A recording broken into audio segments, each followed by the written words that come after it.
देखिए दोस्तों, एक इम्पॉर्टेंट चीज़ मैं आपको बताना चाहता हूँ। जैसे कि आपको पता है कि बीपीएससी टीचर का डॉक्यूमेंट वेरिफिकेशन हो रहा है, और यहाँ पर एक बात जो है बहुत आप सुन रहे होंगे कि स्टेट 2019 का फर्जी सर्टिफिकेट। तो कुछ लोग जो है इसको समझ रहे हैं, लेकिन फिर भी जो है अनजान बन रहे हैं, और कुछ लोग ऐसे हैं जो कि जिनको सच में पता नहीं है कि क्या होता है। तो वही चीज़ आपको समझाने के लिए हम आए हैं। ठीक है, जब भी आप किसी भी गवर्नमेंट जॉब में अप्लाई करते हो तो आपको सारा रूल एंड रेगुलेशन मालूम होना चाहिए, और एक इम्पॉर्टेंट चीज़ मालूम होना चाहिए, कोई भी फर्जी सर्टिफिकेट आपको चाहे आप जानबूझ के डालो या अनजाने में डालो, सज़ा आपको एक ही मिलेगा। अगर आप, क्योंकि आप किसी का भी एक सीट छीन रहे हो, ठीक है ना, एक लिमिटेड टाइम सीट में ही कोई वैकेंसी आता है, और कोई फर्जी डॉक्यूमेंट डाल रहे हो, इसका मतलब कि आप किसी वैसे व्यक्ति का सीट छीन रहे हो जो कि उस पर एलिजिबल है। समझें? तो थोड़ा समझिए क्या होता है।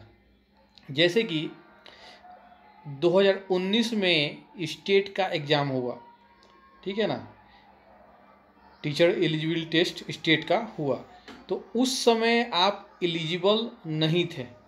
ठीक है ना। उस समय क्या मांग रहा था? उस समय मांग रहा था कम से कम जो है आपका जो भी एलिजिबिलिटी, जैसे कि मान लीजिए एग्जाम्पल तौर पर एमसीए मांगा, ठीक है ना, कि आपका कम से कम एमसीए होना चाहिए, तभी जो है आप, मैं कंप्यूटर की बात कर रहा हूँ, आप किसी भी सब्जेक्ट को लेकर इस चीज़ को समझ सकते हो। तो मान लीजिए कंप्यूटर में जो है ना, स्टेट का एग्ज़ाम देने के लिए कम से कम एमसीए चाहिए, ठीक है। लेकिन 2019 में आपने एमसीए नहीं किया था, आपने केवल बीसीए किया था, और आपने 2019 में एग्ज़ाम दे दिया स्टेट का, और फिर जो है आपको सर्टिफिकेट मिल भी गया स्टेट का पास करने के बाद, लेकिन आप एलिजिबल तो हो नहीं क्योंकि आपने एमसीए नहीं किया था।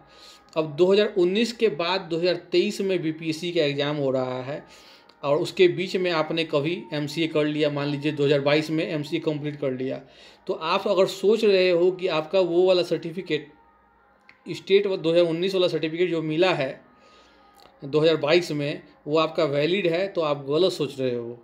ठीक है, या तो आप आपको पता ही नहीं है, या फिर आपको पता है और जानबूझ के आप ऐसा कर रहे हो। लेकिन दोनों स्थितियों में सज़ा आपको वही मिलेगा। ठीक है ना। कभी भी आप पकड़े जाओगे वहाँ पर डॉक्यूमेंट वेरिफिकेशन में, तो आपको जो है बैन कर देगा। ठीक है ना, पुलिस तो पकड़बे करेगा, और फिर आगे जो भी एग्ज़ाम देना है उससे भी वंचित हो जाओगे, है ना। तो बहुत तरह का उसमें उसका कानूनी और लीगल प्रोसेस है। क्योंकि देखा जाए तो आप किसी व्यक्ति का सीट छीन रहे हो फर्जी सर्टिफिकेट लगा के। अगर आपने सर्टिफिकेट ले लिया, उस समय एलिजिबल नहीं थे, अब बाद में आपने एमसीए करके जो है ना आप एलिजिबल हो गए, अपने आप को सोचो कि हम एलिजिबल हो गए, अब हमारा सर्टिफिकेट बिल्कुल वैलिड है, तो वो बिल्कुल गलत है। वैसा बिल्कुल नहीं होता है। ठीक है, वो बिल्कुल इनवैलिड है और फर्जी सर्टिफिकेट वो कहलाएगा। क्योंकि जब भी कोई भी एग्ज़ाम देते हो आप, तो एलिजिबिलिटी वो उसी समय से काउंट होता है। ठीक है ना, बाद से काउंट नहीं होता है। कोई ब्रिज कोर्स यहाँ नहीं हो रहा है कि भाई पहले हम एग्ज़ाम दे लेते हैं और बाद में जो है ना अपना ग्रेजुएशन और मास्टर वाला जो है डिग्री जो है ना आपका पीजी करते रहेंगे। वैसा नहीं होता है मेरे भाई। ठीक है ना, तो इस चीज़ को मैं कन्फ्यूजन आपका दूर करना चाह रहा था। एक चीज़ मैं और बोलना चाहूँगा, यहाँ पे बहुत सारा हो सकता है, ऐसा भी हो सकता है कि किन्हीं को ये चीज़ पता नहीं हो और वो डॉक्यूमेंट सबमिट कर दें अपना फर्जी वाला, तो आगे जब फिर जॉब आएगा, आपका जांच पड़ताल होगा, तो उस समय तो पकड़े जाइएगा, तो उस कंडीशन में आपको बहुत मुश्किल हो जाएगा आपके लिए।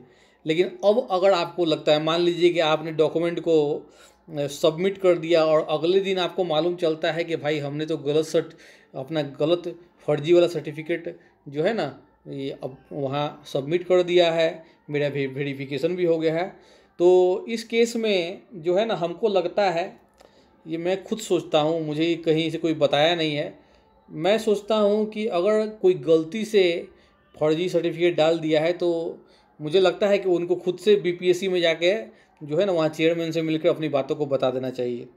ठीक है, तो ये इससे कोई ऑफिशियल सोर्स में अपने मन की बात बोल रहा हूँ कि अगर किसी से गलती हो गया, कि क्योंकि नॉलेज भाई किसी के पास होता है, किसी के पास नहीं होता है। मान लीजिए अब आपको मालूम चल गया कि नहीं, हमसे गलती से जो है फर्जी सर्टिफिकेट हमने डाल दिया, हमको नॉलेज नहीं था, तो अपनी गलती को मानने में कोई जो है ना दिक्कत नहीं है, क्योंकि ऐसी स्थिति में होता क्या है कि आप गलती मानोगे नहीं और बाद में क्या होगा कि आपको बैन कर देगा। कितना सारा स्टेट एग्ज़ाम अब होने वाला है, कितना सारा बीपीसी टीचर का एग्ज़ाम होने वाला है, आप तो जानते ही हो, ठीक है ना। आपको अभी चल भी रहा है स्टेट का एग्ज़ाम, बहुत सारा मौका मिलेगा।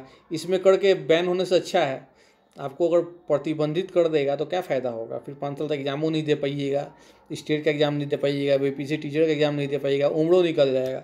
तो उससे अच्छा है कि अपनी गलती को मान के जो है ना, आप चाहो तो फिर आपकी मर्ज़ी है कि भाई आप खुद भी जाके वहाँ बोल सकते हो कि भाई ऐसा गलती हमसे हो गया है, ठीक है। तो ये मेरा खुद का जो है अपना मानना है, बाकी आप अपना जो जैसा सोचना है समझिए, जैसा करना है कीजिए।